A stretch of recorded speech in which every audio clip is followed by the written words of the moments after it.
Hey, what's up guys, welcome back. So there's already a fair bit of speculations about the Galaxy S10 features given that it's the 10th anniversary model of the Samsung flagship series. The company is expected to pull out all of the stops and launch a revolutionary device next year.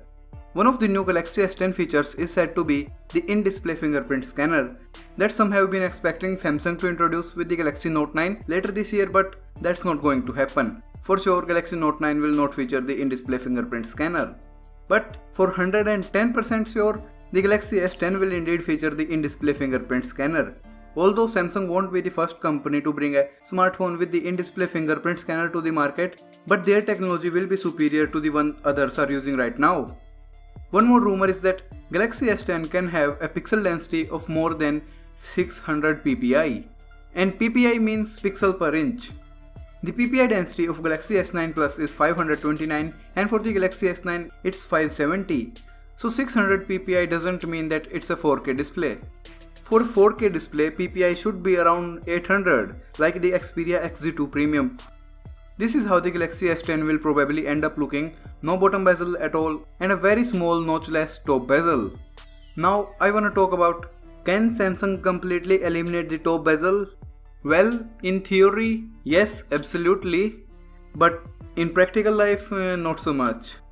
Samsung has already shown their transparent OLED displays on a TV, and if this transparent display is used on a phone, then that way you don't have to move the camera and the sensors because the display itself is see-through and it won't obstruct the camera and the sensors. And as for a speaker, the speaker can go in the small cutout at the top portion. Now you would ask me that, hey, if it's transparent, won't we see the internals? Well, they can make the display dark from the behind and leave the transparent screen only for the camera and the sensors.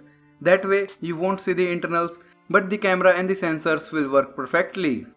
But there's one more thing. They won't use it. At least not for the Galaxy S10. The reason is it's highly expensive and there's other technical difficulties to be acknowledged before starting the mass production. So for sure Galaxy S10 won't look like this, but I don't have any problem if it looks like this.